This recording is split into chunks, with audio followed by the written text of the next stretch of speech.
انسان کی تین بڑے دشمن۔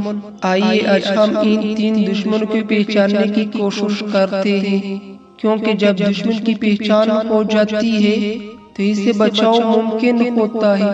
میرے پیارے بھائیوں، آج ہم ایک نہایت عام اور حقیقت پر مبنی موضوع پر بات کرنے جا رہا ہے۔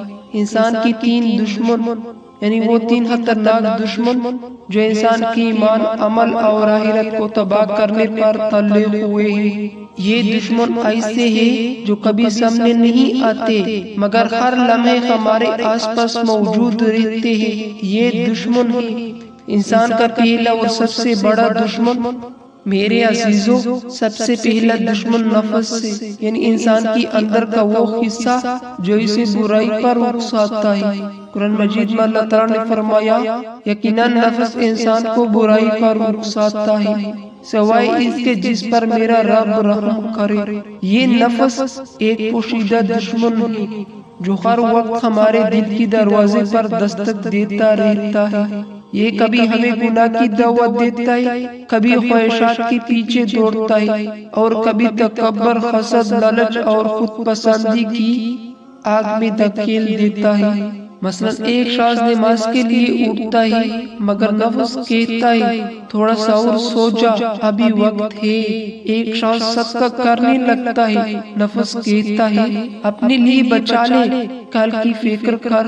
یہی نفس سے جو ہمیں نیکی سے روکتا اور گناہ کی طرف لے جاتا ہے۔ رسول نبی کریم صلی اللہ علیہ وسلم نے فرمایا، تمہارا سب سے بڑا دشمن تمہارا اپنا نفس ہے جو تمہارے درمیان نہیں، یعنی اصل جنگ باہر نہیں بلکہ اندر لڑی جاتی ہے۔ جو اپنے نفس پر قابو پا لیتا ہے وہی کامیاب ہے۔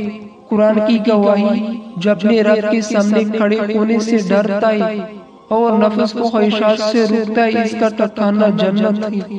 میرے بھائیوں، اگر ہم اپنے نفس کو قابو میں رکھ لے تو دنیا اور شیطان کی سارے حملے ناکام ہو جاتے۔ انسان کا دوسرا دشمن، نبی کریم صلی اللہ علیہ وسلم نے فرمایا، دنیا مومن کے لیے قید خانہ ہے اور کافر کے لیے جنت ہے۔ مسلم شریف میں، دنیا یہ ظاہر بہت حسین لگتی ہے، اس کی چمک دمک، مال و دولت، شہرت، مقام، سب کچھ انسان کو اپنی طرف کھینچتا ہے، مگر حقیقت میں یہ فریب ہے۔ قرآن مجید میں ارشاد ہے، دنیا کی زندگی تو صرف دھوکے کا سامان ہے۔ میرے عزیزوں، یہ دنیا ایک سایہ ہے جو تھوڑی دیر کے لیے ہمارے ساتھ چلتا ہے پھر غائب ہو جاتا ہے۔ دنیا کی محبت دل میں آ جائے تو ایمان کمزور ہو جاتا ہے۔ رسول اللہ صلی اللہ علیہ وسلم نے فرمایا، دنیا کی محبت ہر گناہ کی جڑ ہے۔ دنیا کی سب سے بڑا دھوکہ یہ ہے کہ وہ انسان کو مستقل دکھائی دیتی ہے، حالانکہ یہ عارضی ہے۔ ایک شخص تھا جس کے پاس بہت دولت تھی، لوگ اسے کامیاب سمجھتے تھے، مگر جب موت آئی تو ساری دولت، بنگلے، گاڑیاں، عزت، سب کچھ پیچھے رہ گیا، بس ایک چادر میں لیٹا مٹی کے نیچے چلا گیا۔ یہی دنیا ہے جس کے لیے ہم دن رات بھاگتے ہیں، وہی آخرکار ہمیں دھوکہ دے جاتی ہے۔ نبی صلی اللہ علیہ وسلم کی عمل، نبی کریم صلی اللہ علیہ وسلم کی گھر میں کئی دنوں تک چولہا نہیں جلتا تھا، لیکن آپ صلی اللہ علیہ وسلم کی یاد میں مشغول رہتے، دنیا سے بے نیاز۔ حضرت عمر رضی اللہ عنہ جب حضور نبی کریم صلی اللہ علیہ وسلم کا بستر دیکھا کھجور کی پتوں کا تو رو پڑے، عرض کی یا رسول اللہ، کسر و کسرا عیش میں ہے اور آپ زمین پر سوتے۔ آپ صلی اللہ علیہ وسلم نے فرمایا، اے عمر، کیا تم راضی نہیں کہ ان کے لیے دنیا ہو اور ہمارے لیے آخرت؟ میرے بھائیوں، دنیا دل میں نہیں، ہاتھ میں ہونی چاہیے۔ دنیا میں رہو مگر دنیا کو دل میں نہ بساؤ۔ انسان کا تیسرا دشمن شیطان، یہ وہ دشمن ہے جس نے آدم علیہ السلام سے لے کر آج تک انسان کے خلاف جنگ چھیڑی رکھی ہے۔ اللہ تعالیٰ نے قرآن میں فرمایا، بے شک شیطان تمہارا کھلا دشمن ہے، لہٰذا تم بھی اسے دشمن سمجھو۔ شیطان انسان کی ہر نیک عمل کو برباد کرنے کی کوشش کرتا ہے۔ جب ہم نماز پڑھنے لگتے ہیں تو وہ وسوسے ڈالتے ہیں، جب ہم توبہ کرنے لگتے ہیں تو وہ کہتا ہے ابھی نہیں، کل کر لینا۔ حضرت علی رضی اللہ تعالیٰ عنہ نے فرمایا شیطان انسان کی چھوٹے گناہ میں ڈال کر بڑے گناہ کی راہ ہموار کرتا ہے۔ رسول نبی کریم صلی اللہ علیہ وسلم نے فرمایا شیطان انسان کی جسم میں خون کی طرح دوڑتا ہے، یعنی وہ اتنا قریب ہے کہ ہر وقت ہمیں غلطی کی طرف مائل کرتا ہے، لیکن یاد رکھو شیطان کمزور ہے، اس کی طاقت صرف ہماری غفلت سے ہے۔ جب ہم ذکر الہی میں رہتے ہیں، نماز پڑھتے، قرآن کی تلاوت کرتے ہیں تو شیطان بھگ جاتا ہے۔ قرآن میں فرمایا گیا شیطان کی چال یقیناً کمزور ہے۔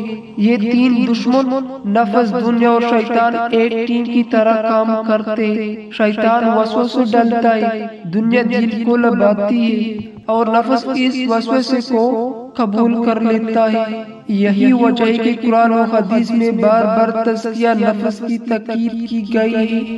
حضرت حسن بصری رحمۃ اللہ علیہ فرماتے ہیں جو اپنے نفس کو پہچان لے وہ اپنے رب کو پہچان لیتا ہے۔ بچاؤ کی تین طریقے۔ نمبر 1، نفس سے بچاؤ، روزہ رکھو کیونکہ روزہ نفس کو توڑتا ہے، ذکر الہی میں رہو، اپنے دل کا محاسبہ کرو، تنہائی میں اللہ کو یاد کرو۔ نمبر 2، دنیا سے بچاؤ، یاد رکھو کہ دنیا فانی ہے، قناعت اختیار کرو، اپنے مال کو صدقہ میں خرچ کرو، آخرت کو ہمیشہ سامنے رکھو۔ نمبر 3، شیطان سے بچاؤ، وضو کی حالت میں رہو، نماز میں خشوع پیدا کرو، قرآن کی تلاوت کرتے رہو، اعوذ باللہ من الشیطان الرجیم پڑھتے رہو۔ ایک ایمان افروز واقعہ، ایک بزرگ فرماتے میں نے اپنے نفس سے کہا اگر تو نے مجھے نیکی سے روکا تو میں تجھے بھوکا رکھوں گا، اگر تو نے مجھے عبادت سے دور کیا تو میں تجھے نیند سے محروم کر دوں گا۔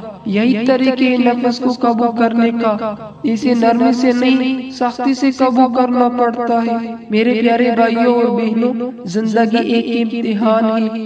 یہ تین دشمن نفس، دنیا اور شیطان ہر روز ہم پر حملے کرتے ہیں، مگر یاد رکھو جو اللہ سے جڑ جائے، قرآن کو تام لے اور نبی کریم صلی اللہ علیہ وسلم کی سنت پر چل پڑے تو کوئی دشمن اسے نقصان نہیں پہنچا سکتا۔ قرآن میں فرمایا گیا بے شک میرے بندوں پر تیرے شیطان کا کوئی اختیار نہیں۔ میرے عزیز بھائیوں، اگر آج ہم اپنے اندر کی دشمن کو پہچان لیں تو دنیا اور شیطان کی وار خود بخود ناکام ہو جائے گا۔ آئیے آج عہد کریں کہ ہم اپنے نفس کو قابو میں رکھیں گے، دنیا کے دل سے نکالیں گے اور شیطان سے اللہ کی پناہ مانگیں گے۔ اللہ تعالیٰ ہمیں ان تین دشمنوں سے بچنے کی توفیق عطا فرمائے۔ اگر آپ کو یہ پیغام اچھا لگے تو سبسکرائب کریں، لائک کریں اور شیئر کریں تاکہ یہ پیغام زیادہ سے زیادہ لوگ تک پہنچا سکے۔ ملتے ہیں نیکسٹ ویڈیو میں، جب تک کے لیے اللہ حافظ۔